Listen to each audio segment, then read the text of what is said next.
তড়িৎ চুম্বক আমরা ছোটোবেলাতেই সংজ্ঞাটা পড়েছি। এরকম যদি কোনো একটা কয়েল থাকে, না এরকম পড়েছে প্রথমে মনে হয়, যে এরকম একটা দণ্ড আছে, ঠিক আছে। এই দণ্ডটা চারিদিকে এরকমভাবে আমরা একটা কুণ্ডলীকে এরকমভাবে পাক খাওয়ালাম, নিয়ে এইটার মধ্যে দিয়ে আমরা কারেন্ট পাঠালাম এই কুণ্ডলীতে। তখন এই যে দণ্ডটা চুম্বকে পরিণত হয়। তো এই যে কারেন্ট পাঠায় পরে চুম্বকে পরিণত করছে না, সেই জন্য এটাকে বলা হয় তড়িৎ চুম্বকত্ব। তড়িৎ পাঠায় পরে এই দণ্ডটাকে চুম্বক করছে, সেই জন্য এটাকে বলা হয় তড়িৎ চুম্বক। এরকম একটা রড রাখা হয় প্রথমে, এরকম রড বলতে কোনো একটা দণ্ড আর কি, কোনো একটা দণ্ড, তার চারিদিকে এরকমভাবে কুণ্ডলীটাকে এরকমভাবে পাকানো হয়, ঠিক আছে। নিয়ে কুণ্ডলীটাকে কারেন্টের সাথে যোগ করে দেওয়া হয়। তাহলে তড়িৎ পাঠায় পরে যেহেতু চুম্বক করছে, সেই জন্য এটাকে বলা হয় তড়িৎ চুম্বক, ঠিক আছে। তো এই যে এই কুণ্ডলীটাকে বলা হয়েছে সলিনয়েড। এই কুণ্ডলীটাকে আমরা বলেছি সলিনয়েড, তাই তো, এটা সলিনয়েড। আর এই যে দণ্ড, এগুলোতে আমরা এইটি পড়েছি সংজ্ঞাটা। তো এই দণ্ডটাকে এমন দণ্ড নেওয়া হয় যার চৌম্বক ভেদ্যতা অনেক বেশি, এমন পদার্থ নেওয়া হবে যার চৌম্বক ভেদ্যতা অনেক বেশি, চৌম্বক ভেদ্যতা যার অনেক বেশি। আর এইটা কি? কুণ্ডলী। তাহলে একটা কুণ্ডলী, এটা একটা কুণ্ডলী মানে একটা সলিনয়েড, এটা কি বলা হয়? সলিনয়েড। আর এই সলিনয়েডটার ভিতরে এই যে গোল গোল এই সলিনয়েডটার ভিতরে একটা এরকম দণ্ডাকার পদার্থ রাখা হয়, আর যেমন তেমন দণ্ডাকার পদার্থ নয়, যার চৌম্বক ভেদ্যতা অনেক বেশি। নিয়ে পরে যদি আমরা কারেন্ট চালনা করি, তো এই যে দণ্ডটা চুম্বকে পরিণত, এই দণ্ডটা, আর এইটাকেই বলা হয় তড়িৎ চুম্বক। যেহেতু তড়িৎ পাঠানোর পর এটা চুম্বকে পরিণত হচ্ছে, সেই জন্য এটাকে বলা হয় তড়িৎ চুম্বক। আর এই তড়িৎ চুম্বকের ব্যবহার কি? এক নম্বর ব্যবহার এমআরআই করা দিয়ে আমরা শরীরে প্রবলেম হলে এমআরআই ব্যবহার করা হয়। তারপর হচ্ছে কণা ত্বরক যন্ত্র বলতে আমরা পরে ভিডিও করানো আছে সাইক্লোট্রন, ঠিক আছে। কণা ত্বরক যন্ত্র মানে কণাটাকে ত্বরণ করা হয়। আর ম্যাগলেভ ট্রেন, এই তিনটে জায়গাতে এই তড়িৎ চুম্বককে ব্যবহার করা হয়। তাহলে ব্যবহার হয়ে গেছে। তাহলে তড়িৎ চুম্বকত্ব কি? তড়িৎ চুম্বকত্ব হচ্ছে পদার্থবিদ্যার যে শাখাটাতে, পদার্থবিদ্যার তো অনেক শাখা আছে, তো যে শাখাটাতে এইটা নিয়ে আলোচনা করা হয়। এটা নিয়ে বলতে যে কারেন্ট চালালে কি তৈরি হচ্ছে? চুম্বক ক্ষেত্র তৈরি হচ্ছে, মানে চুম্বক হচ্ছে। এটার মধ্যে দিয়ে আমরা কারেন্ট পাঠালাম, এটা কিছু, এই দণ্ডটা কিছু পরিণত হলো? চুম্বকে পরিণত হলো। তাহলে তড়িৎ প্রবাহ হলে পদার্থটা কিসে পরিণত হয়? চুম্বকে, মানে চুম্বকটা কিছু প্রভাব দেখায়। এই যে তড়িৎ প্রবাহের ফলে যে চুম্বক সৃষ্টি হলো বা চুম্বক প্রভাব দেখালো, এইটা ফিজিক্সের যে শাখাটাতে আলোচনা করা হবে, সেই শাখাটাকে আমরা বলবো তড়িৎ চুম্বকত্ব। এখান থেকে কোনো প্রশ্ন পড়ে না, ঠিক আছে। তো আমরা এটা জানি, দেখ তড়িৎ ক্ষেত্রে এটা জানি, যদি একটা তড়িৎ ক্ষেত্রে বলছি, ঠিক আছে, একটা প্লাস কিউ আধান আছে এখানে। তো প্লাস কিউ যদি একটা আধান থাকে, তার চারিদিকে একটা অঞ্চল সৃষ্টি করে, যদি আমরা এইখানে কোনো ক্ষুদ্র কোনো প্লাস আধানকে আনি, তাহলে এই প্লাসকে কি করবে? বিকর্ষণ করবে, কেননা এটা একটা ক্ষেত্র সৃষ্টি করে। ক্ষেত্রটাকে কি বলতাম আমরা? তড়িৎ ক্ষেত্র। এটা আমরা আগে পড়েছি, ঠিক আছে। তো আমরা এখন পড়ব একটা আলাদা ক্ষেত্র, একটা বিশেষ টাইপের ক্ষেত্র। তো বিজ্ঞানীরা যখন পরীক্ষা করছে, তখন এরকম একটা তার রেখেছে, তারে কারেন্ট পাঠাইছে, ঠিক আছে, এদিক থেকে এইদিকে কারেন্ট পাঠাইছে। নিয়ে এরকম জায়গাতে একটা আধানকে স্থির রেখেছে, শুনবি মন দিয়ে, এইটা লেখবি কিন্তু, হ্যাঁ। এখানে আধানটা কি আছে? স্থির আছে। আধান স্থির আছে, কারেন্ট যাচ্ছে, কিন্তু আধানটা কি আছে? স্থির আছে। দেখছি আধানটা তো কোনো মানে ইয়ে করছে নেই, আধানটা স্থির আছে, আধানের উপর কোনো বল নেই। এই ক্ষেত্রে এখানে আধানের উপর বল প্রযুক্ত হয়নি। এইখানে আধানের উপর বল প্রযুক্ত হয়নি। একটা তারে কারেন্ট যাচ্ছে, আর আধানটা কেমন আছে? স্থির আছে। দেখছি এখানে আধানের উপর কোনো বল প্রযুক্ত হয় না, আধানটা যেমন ছিল সেই রকমই আছে। তারপরে কি করলো, এরকম মানে ওরা পরীক্ষা করতে করতে দেখলো যে এবার কি করেছে, এটা আলাদা, হ্যাঁ এটাতে বোঝা যাচ্ছে, এটা একটা তার, এই লালটা একটা তার, কারেন্ট যাচ্ছে উপর দিকে, এটার ক্ষেত্রে উপর দিকে যাচ্ছিলো, এই ক্ষেত্রেও উপর দিকে যাচ্ছে। এটা কেস ওয়ান, এটা কেস ওয়ান। কেস ওয়ানে কারেন্ট যাচ্ছে কিন্তু আধানটা কেমন আছে, স্থির আছে। এটা হচ্ছে কেস টু। কেস টু, আধান কারেন্ট যাচ্ছে, এই তারে কি যাচ্ছে, কারেন্ট যাচ্ছে। আর এইখানে যে আধানটা আছে, এখানে যে আধানটা আছে, এখানে যে কিউ আধানটা আছে, সেই আধানটাকে আমরা কি করে দিচ্ছি, গতিশীল করে দিচ্ছি। এইখানে আধানটা হচ্ছে গতিশীল,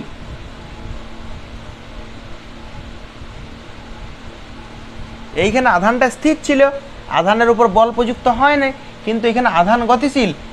এই ক্ষেত্রে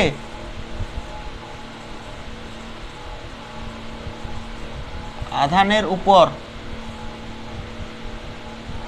বল প্রযুক্ত হয়। তো বিজ্ঞানীরা তো দেখি পরে প্রথমে অবাক, ঠিক আছে, দেখছি যে প্রথম ক্ষেত্রে আধানের উপর বল প্রযুক্ত হয় নাই, কেননা আধানটা স্থির ছিল, ঠিক আছে, বল প্রযুক্ত হয় নাই। আধানটাকে যখনই গতিশীল করেছে, দেখছি আধানের উপর বল প্রযুক্ত হয়। আধানটা ধীরে ধীরে ধীরে ধীরে ধীরে ধীরে ধীরে ধীরে ধীরে ধীরে তারের দিকে যেতে শুরু করে, তারের দিকে যেতে শুরু করে। বিজ্ঞানীরা তো অবাক হয়ে গেছে, বলছে আমরা তো এতদিন তড়িৎ ক্ষেত্রে জানতাম, বিজ্ঞানীরা সবাই মিলে কথা বলছে, আমরা তো এতদিন তড়িৎ ক্ষেত্রে জানতাম। তড়িৎ ক্ষেত্র কী দ্বারা লেখা হয়, ই দ্বারা। ই মানে তড়িৎ ক্ষেত্র, তড়িৎ ক্ষেত্র স্থির আধানের ক্ষেত্রেও বল করে, বল অনুভব করে, স্থির আধানকেও বল দেয়, তাই তো। আর সুষমভাবে গতিশীল হলেও বল দেয়, স্থির আধান হলেও বল দেয়, গতিশীল হলেও বল দেয়। তড়িৎ ক্ষেত্রে তো তাই পড়েছিলাম আমরা। তড়িৎ ক্ষেত্রে যদি কোনো স্থির আধান থাকে, সেই আধানটা বল অনুভব করে, ঠিক আছে, এটা তো পড়েছিলাম যে আধান তড়িৎ ক্ষেত্র তড়িৎ বল অনুভব করে। যদি আধানটা স্থির থাকে, আধান যদি স্থির থাকে তাও একটা বল অনুভব করে, সেই বলটাকে বলা হয় তড়িৎ বল।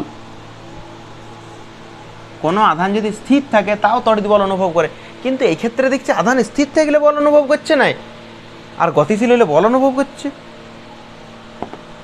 বিজ্ঞানের একটা নতুন কিছু জিনিস পেল, তো ওরা রিসার্চ করতে করতে নাম দিল এটার চৌম্বক ক্ষেত্র। ওটা তড়িৎ ক্ষেত্র, ওটা ছিল আগেরটা ছিল তড়িৎ ক্ষেত্র। দেখছি ওই তড়িৎ ক্ষেত্র থেকে এই ক্ষেত্রটা সম্পূর্ণ আলাদা। তড়িৎ ক্ষেত্র স্থির বস্তুর ক্ষেত্রেও প্রযোজ্য হয়, তড়িৎ ক্ষেত্র স্থির আধানের ক্ষেত্রেও হয়, কিন্তু এটা দেখছি স্থির আধানের ক্ষেত্রে হচ্ছে না। এটা স্থির আধানের ক্ষেত্রে বল অনুভব হচ্ছে না, কিন্তু গতিশীল আধানের ক্ষেত্রে বল অনুভব হচ্ছে। সেই জন্যে ওরা এটার নাম দিল চৌম্বক ক্ষেত্র। এটার নাম কি দিল, যে চৌম্বক ক্ষেত্র। শুধু নাম দিয়ে দিয়েছে এরকম ব্যাপার নয়, ঠিক আছে। এরকম ম্যাগনেটিক যে কম্পাসগুলো হয়, সেই কম্পাসগুলো, এই কারেন্ট যাচ্ছে, সেইখানে ম্যাগনেটিক কম্পাস আনিয়ে দেখেছি যে ম্যাগনেটিক যে কম্পাস কাঁটাটা হয়, সেই কাঁটাটা দেখছে ডিফ্লেক্ট হচ্ছে মানে ঘুরিয়ে যাচ্ছে।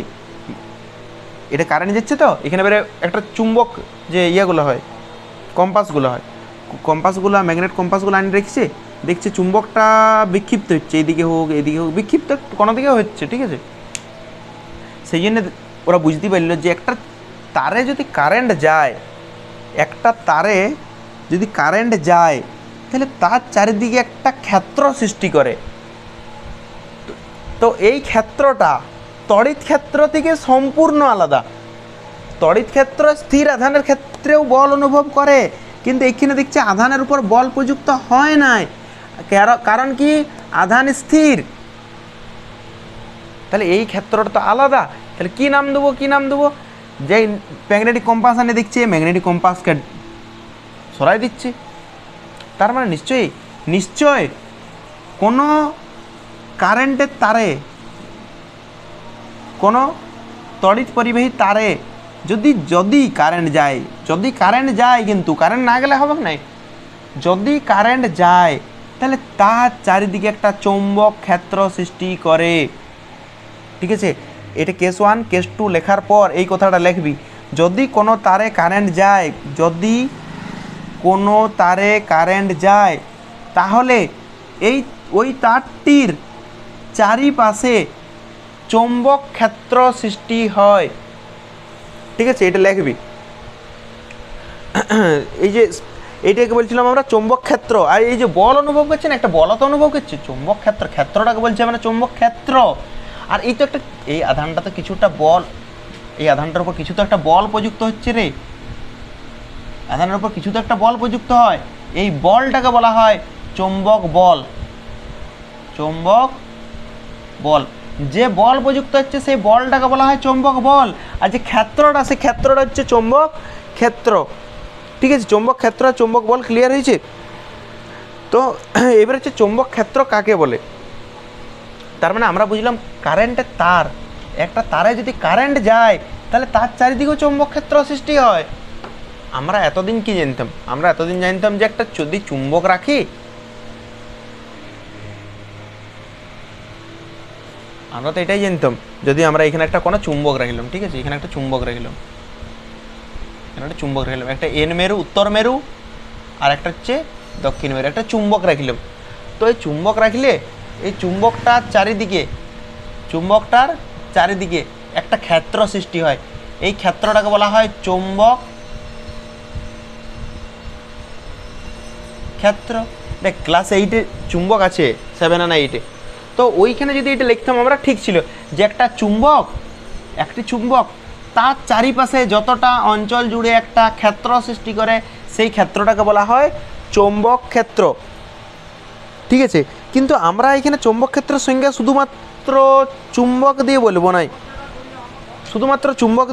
নাই, আমরা এটার সাথে অ্যাড করব কোনো তড়িৎবাহী তার।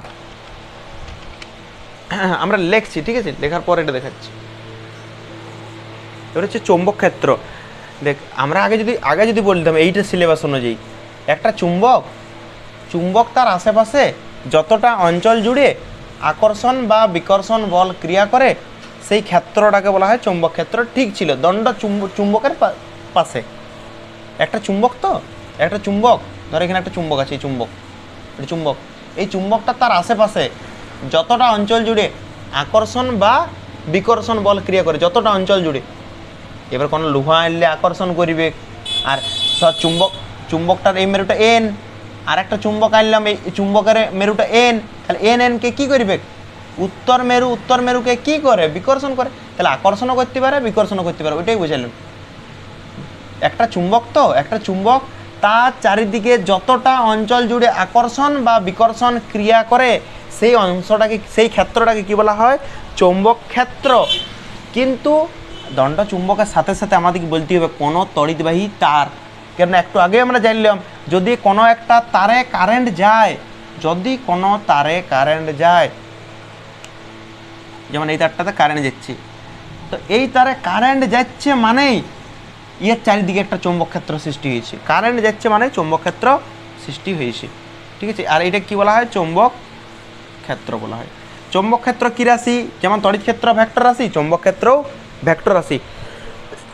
চৌম্বক ক্ষেত্র বা ইয়াকে বলা হয় না চৌম্বক আবেশ, দুটো নামের, চৌম্বক ক্ষেত্র বা চৌম্বক আবেশ, এটাকে বি ভেক্টর দ্বারা সূচিত করা হয়। চৌম্বক ক্ষেত্রকে বি দ্বারা সূচিত করা হয়। এটার একক কি? এর এসআই একক হচ্ছে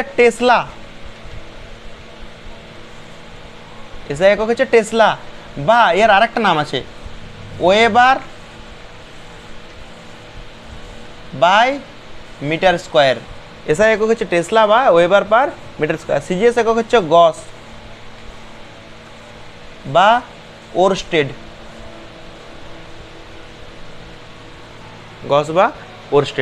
ঠিক আছে, এটা হচ্ছে চৌম্বক ক্ষেত্র।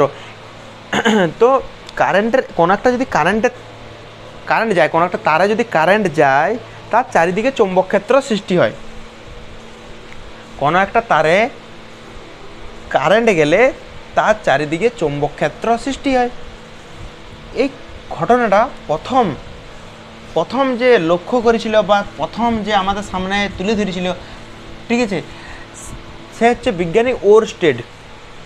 তো আমরা এখানে ওরস্টেডের পরীক্ষাটাই লিখব, ঠিক আছে। তো বিজ্ঞানী ওরস্টেড কী করেছিল? প্রথমে ও সেট আপটা কীভাবে করেছিল।